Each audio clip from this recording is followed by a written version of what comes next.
Okay? How would you approach them?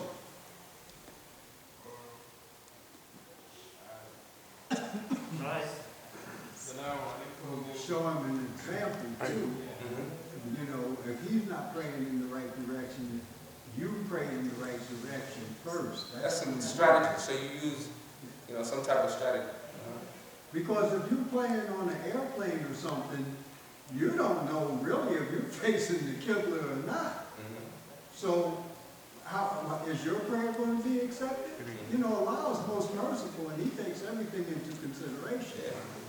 That's the number one thing. And then after the prayer and stuff, if the brother still doesn't change his direction or something, then you introduce yourself to the brother and stuff, and you get to know a little bit about him. I wouldn't just come at him at, him not doing the right thing at the right time. Because this is our training, honestly, and my training is to take the brother and change him myself.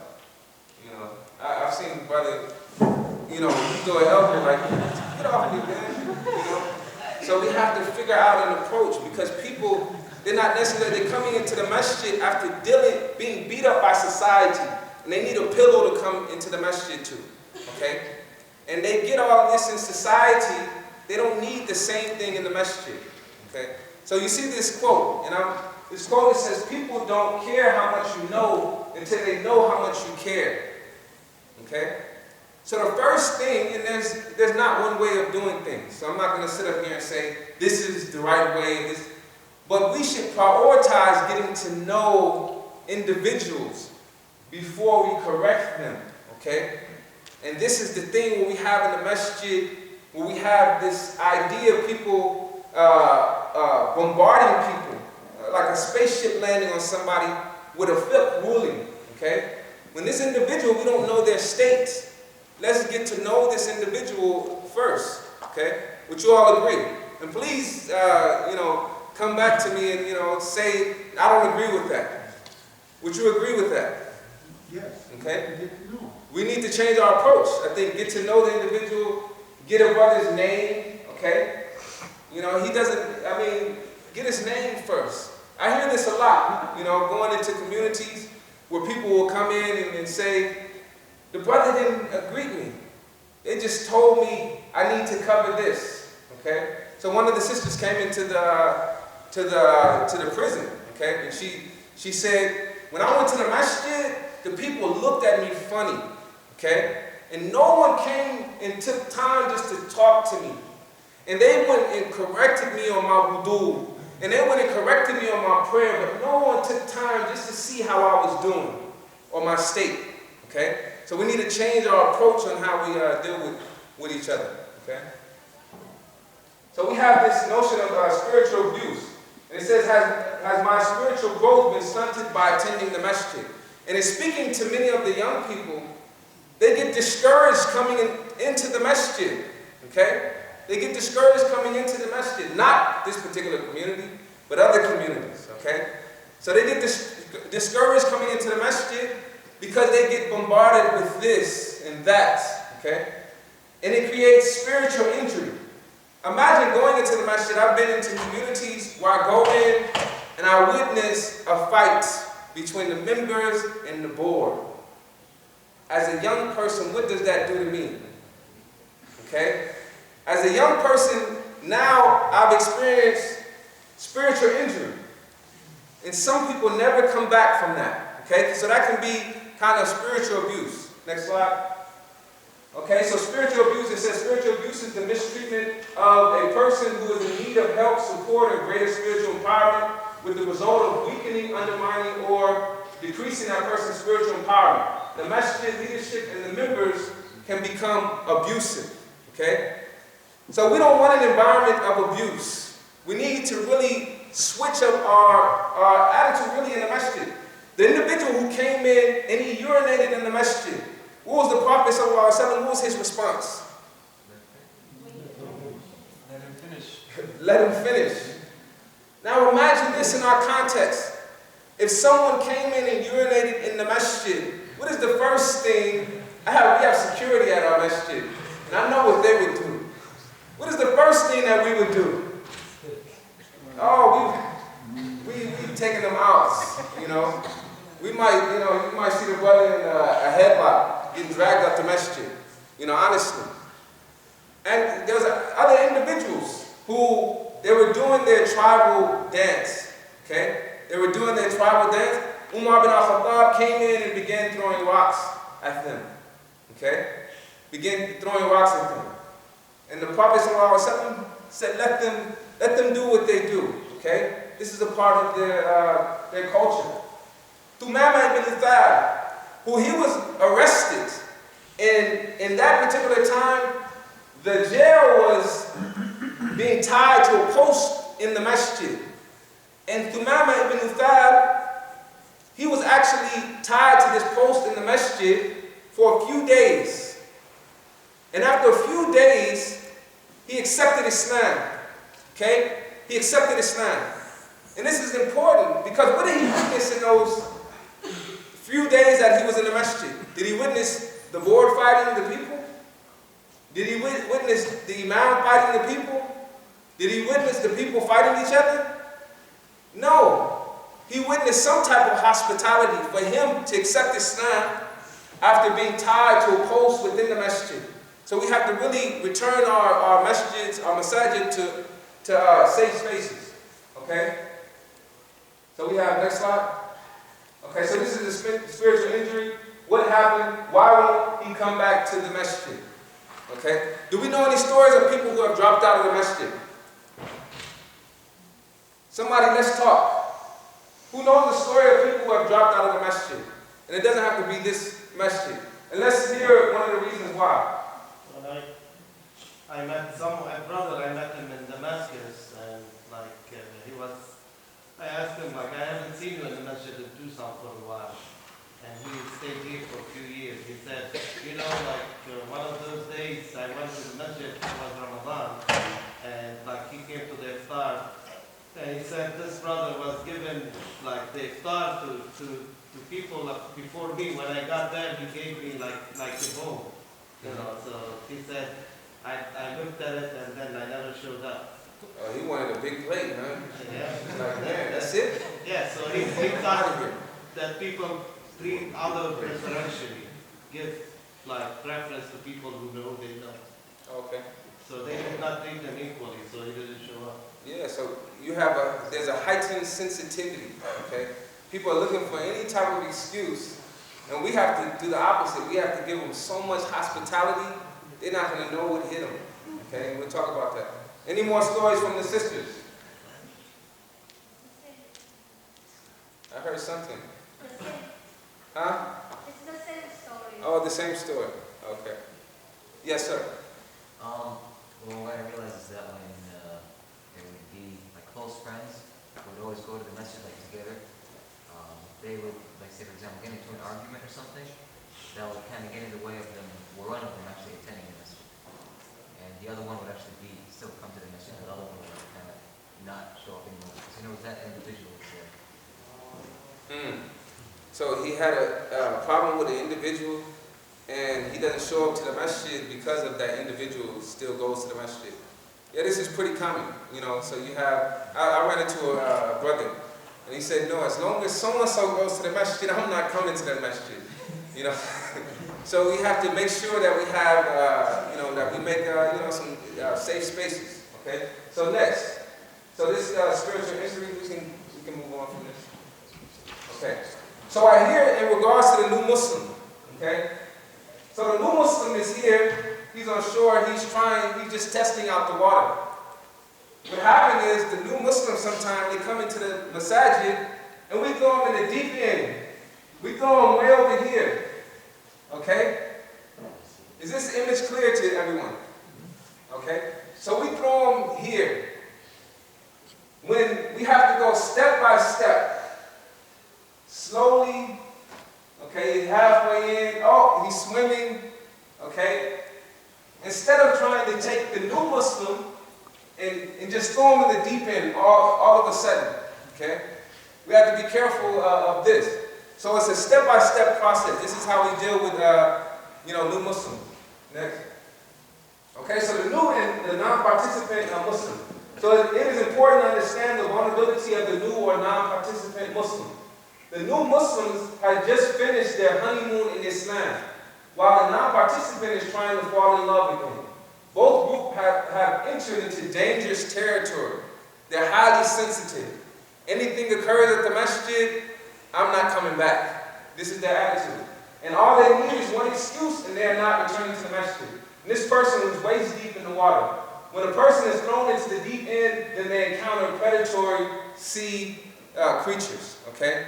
So we have to be careful. The new Muslim is at a very sensitive level. Okay? Do you all understand what I'm saying? That we have to take them step by step. Okay? We have to be patient with them. And it's a process. Okay, let's move on. Okay? So now the youth. It says when the masjid is irrelevant, the first out the door are usually the young. Okay? So Sheikh Yasser Fozaga in the Los Angeles area, he had a course on sexual education for young people. Okay? This is risky in the masjid. I remember going to I was at a community and I brought up some issues dealing with the young people, and a brother stood up in the middle of my talk and he said, "You shouldn't talk about this in the masjid. Get out of the masjid," and I had to drag him out of the masjid. No, we need to begin to address real issues. So if we have to sit our young down and talk to them about sexual education, they're getting it in school, but they need to really hear a balanced a balanced education from us, inshallah. Okay? So our youth programming. So these are some suggestions for your youth programming here at the masjid. So you need youth programming, youth position on the board, or I think you all have an executive committee. We need to figure out how we can get youth involved. So the Prophet ﷺ, he gave position to Usama ibn Zayd. Okay? So Usama ibn Zayd, he came out at 10 years old, and he had his sword, and he was ready to fight. He was on his tippy toes, and his sword was bigger than him. Okay? He wasn't ready yet. So the following year, the Battle of Uhud, he came out, and he was still not quite there yet. Eventually, he rose to the position of commander of the Muslim army. Okay? And he made mistakes. As a young imam, I make plenty of mistakes. Plenty of mistakes. But we need individuals who are going to be patient with our youth. Put them in position. Give them really autonomy to really make decisions and be patient. They're going to bump their head, but don't go down, don't pounce them once they bump their head or make a mistake. But be patient with them, guide them in that position. So giving our young people positions in the masjid, this is one of my suggestions for the community.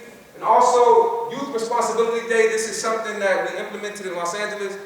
So we have a day where the youth, we have one young person, he teaches the khutbah, another person collects the zakat. After Jummah, we allow them to count it. It's their world that day. They run the masjid on that particular day, okay? And then also we have iftar. We allow the youth to do the cooking. We know, everybody comes out and we support the youth. We know it's not going to be the best meal, but we know we support them. And sometimes I think last year, alhamdulillah, there was a young sister who can really cook. So we were happy last year. But other than that, sometimes, the young brothers want to get in there, and it's kind of disappointing. But alhamdulillah, we're there to really support them. Okay? So remember, so we can have Youth Responsibility Day, and also meaningful events. Take the youth out on field trips. Okay? Get them out on field trips. And affection. Okay? So this human touch. This human touch, I think we've become so macho in dealing with our young men and dealing with our young women. We need to begin to greet them and pull them close and give them hugs. There's nothing wrong with hugging our young brothers, okay? So the individual came to the Prophet ﷺ. He said, I have 10 children, I don't kiss any of them, okay? And I'm not saying go around kissing on the young boys, because we have to take our context in consideration. But showing affection. The Prophet ﷺ, he says, "Man la yarham la yurham." Whoever doesn't show mercy will not be treated with mercy. Okay? Whoever doesn't treat others with mercy will not be treated with mercy. And another individual, he says, I have children, and we don't kiss our young boys. The Prophet sallallahu alaihi wasallam, he said, I can't help it that the mercy has been extracted from your hearts, okay? So for us moving forward, we have to begin to show concern for our youth and also one-on-one mentoring. We always think, there's one of the elders, he thinks that he's going to bring the youth closer by using some slang, you know, with the youth. So it's funny, you see him walking around, hey, what's up, man? Like, no, just mentor the youth. Just call, you know, a phone call, getting one of the youth their cell phone number and calling them from time to time, checking on them. And also one-on-one mentoring, having one-on-one lunch meetings with the young people, showing concern for all of them, okay? So this is important, checking on them and showing concern. And they said, this notion right here that we need to bring back in our communities, a suggestion is abdiyafa, okay? So this authentic high-impact hospitality. Many people, they come into the masjid for Ramadan, right? They come during that time where Salatul Eid, they come to the community, and at that moment, we need high-impact hospitality. We need to greet them. Everyone needs to greet them, okay? We need greeters in the masjid. And this is a suggestion. Let's go to the next slide. Some things that we can implement in the community is having authentic teachings. We need an environment that's clean, okay? We need greeters. When somebody comes into the masjid, we need people to say, Assalamu alaikum, smile and greet them, okay? Do we have greeters at this particular masjid? This may be good for Salatul Jumu'ah. They come in and you have somebody who is responsible for greeting the people who walk in the masjid. Assalamu alaikum. Do you need any help? Do you need any assistance? Okay? So this is important. Huh? Coming soon, inshallah. So we're working, so we need this. Because people, when they come into the masjid, they want an experience that really supersedes their expectations. Man, I went to that masjid and somebody greeted me at the door. I got refreshments. I got a first-time visitor gift bag. You know, oh man, I'm going back to that. That's the spot, man. I'm going back to that masjid. Okay? So these are very simple things. First-time visitor gift bag. The announcement after the Salatul Jumu'ah, who's visiting us for the first time. Okay? And you have the individual come and give them a first-time visitor gift, maybe a brochure about the history of the masjid, some books in there, you know, some cookies and, you know, some sweet. And they're like, man, I'm going back. That's the place to be. Okay? And then a letter thanking them for visiting. You know, these are some things that we can implement in our community. A follow-up call. Okay? You get their information, a follow-up email, and a letter thanking them for visiting. And they're coming back. Okay? So these are some things that we can implement. So Aisha, she said, there was no one with a better character than the Messenger of Allah. May Allah bless him and grant him peace. Whenever any of his companions or the people of this household called him, he would reply, at your service. So we have to become servant leaders in the masjid. Do you all need anything? Is there anything that you need? You know? And this is the Prophet ﷺ, he would greet his guests. So ad-diyafa, okay? This is a part of the sunnah. As-sihha, authenticity and genuineness, okay? Authenticity is a culture that must be created and permeate the entire masjid environment. So we need to be more authentic. We all have issues in here. Am I right? Or is everybody just a perfect imam all the time? No, we all have issues. And we need to stop playing like we don't have issues. Okay? Many times we come into the masjid and we act like we're just floating on the carpet. You know, Assalamu alaikum, mashallah, wa subhanallah, walhamdulillah, jazakumullahu khairan. You know, we're floating in our masjid environments. No, let us now be real with each other. If you're going through something in your day, say, I'm going through it. Give me a hug. I need a hug now. I'm going through it. We need real environments as such. You need in the masjid, many of us, especially who are in relationships, you have issues in your relationship. The brother's like, yeah, we do, you know. But sometimes you need some brothers to come to talk to. But when you have an environment where no one wants to let down their guard, everybody's acting like they don't have any issues. We all have issues. You going through it, I'm going through it too. Let's go through it together. But you never know you're going through it. We had a committee meeting. And in this committee meeting, everybody was kind of uptight. So we went around just asking people, how was your day? And one of the sisters said, I'm dealing with depression. Another sister, she says, I'm in the middle of, I want to marry this brother, but now I'm getting second thoughts and I'm going through it. One of the brothers began to cry. He says, man, it's just been hard on me. And he began to cry in that meeting. Okay? So all of us are going through it. We need an environment of authenticity. We need to bring this back into the masjid. Next. Okay, so authenticity, it says that the reality, I'll read the last one, is that the reality is that we all have shortcomings. People need to understand the benefits of authenticity, and people must go beyond phoniness and enter into the realm of authenticity. So next. The cheerfulness of face, okay? Tadabatul wajhi. And I mentioned this earlier. Walking in the masjid and you get that genuine smile. That feels good. You walk in the masjid, Assalamu alaikum, you know, in my community, Assalamu alaikum, Assalamu alaikum, you know, give you the big hug. That feels good. When you come into the masjid, Assalamu alaikum, Assalamu alaikum. The heart can't warm to this type of energy. So in our environments, we need to practice this sunnah, okay, of talaqatul wajhi, this cheerful face, meeting your brother and sister with a cheerful face, okay? Because we're here as a mercy to one another, to mankind, okay? So let's bring this back into our masjids. We can do that, right? Everybody raise your hand. Let's bring this cheerful face back, okay? And don't mind, because some of us don't have the pearly whites. It's all good. If I mentioned earlier, if you have gums, show your gums. Smile. Just show that you can use those muscles. Okay?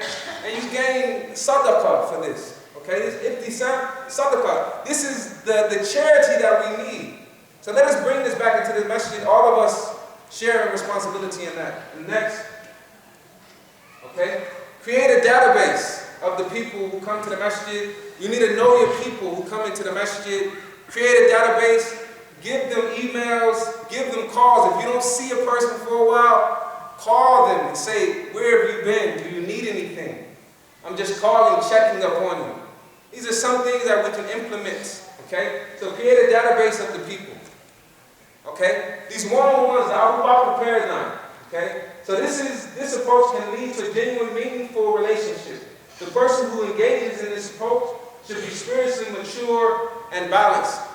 I began a job. I was in Pasadena, okay, at this masjid. And my first year there as imam, I just went in and began teaching. Qala Rasulullah sallallahu alayhi wa sallam. And I began just teaching. I didn't get to know anybody in the community, and that was a big mistake that I made. Because at the end of that year, everybody looked at me like, he's rigid, he's this, he's always talking about Quran and Sunnah. He don't even watch basketball. This guy don't do nothing, okay? And I learned that you have to have one-on-ones with people. Talk to people, take people out to lunch. And this is important, especially for the leadership of the masjid. Have one-on-ones with people, okay? And, you know, go to lunch, go to dinner. These one-on-ones are important. After Salatul Jumu'ah, take a person and ask them, talk to them, get to know them, and let them get to know you. Okay? So this one-on-one approach is important. It says, become genuinely interested in people. Smile. Remember that a person's name is the sweetest and most important sound in any language. A person's name sounds sweeter than anything else when you know them on first name basis. Be a good listener. It's not always quoting a hadith or quoting an ayat of Quran, but learning to listen to what people are going through. And then also talk in terms of other people's interests and make the other person feel important and do it sincerely. Next. And also these small groups that we can have. Start having, like during Ramadan, have different dinners at people's houses during that particular month. And switch homes. The home creates a very safe space. It's away from the masjid, and you really get to know each other. People's guard comes down. Now people come into the masjid, and it's like a brother transforms, okay? He hits the door, super Muslim, you know? And he leaves, oh, back to myself, okay? So now you have to begin to go out into different environments, go to coffee shops, go to dinner, have these small groups, okay? Darul Arqam approach, this is the model that's important. Go over to each other's homes and speak to each other and get to know one another. Okay, next. So you can go to homes, coffee shops, restaurants, retreat centers, and parks with one another. So these are just small things that, I want to just offer the community. Let us transform our environments. This is important. And let us change the way we deal with the young, the new Muslims. Let's begin to accommodate the individuals who need accommodating, because this is important. Many people leave the masjid and we don't know that they left. So get to know each other and transform the environment and build a community, inshallah. So if there's anything that's helpful, this is a day-long workshop, so I'll try to cover as much as I can. But these are those small things that we can do, and hopefully the community can really implement it. And inshallah, you all have a very beautiful community. Hang in there.